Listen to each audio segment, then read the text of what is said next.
పంటల్లో ముఖ్యమైన పంటగా నువ్వుల పంటను కూడా చెప్పుకోవచ్చండి.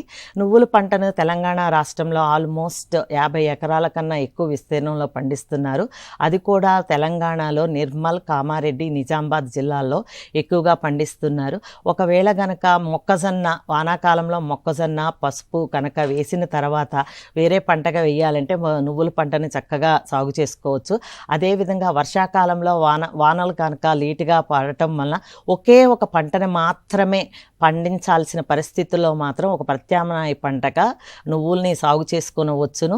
ఒకవేళ వర్షాకాలంలో పంట వేయటానికి ఆలస్యంగా వర్షాకాలంలో పంటలు వేసిన తర్వాత కూడా రెండవ పంటగా కూడా నువ్వును కూడా సాగు చేస్తారు. అలా అంటే పత్తి తర్వాత సాగు చేసుకోవచ్చు, పసుపు తర్వాత సాగు చేసుకోవచ్చు, మొక్కజొన్న తర్వాత కూడాను రెండవ పంటగా నువ్వు పంటల్ని సాగు చేసుకోవచ్చు. అంటే నువ్వు పంటని సాగు చేయటం వలన అధిక దిగుబడి వస్తుంది.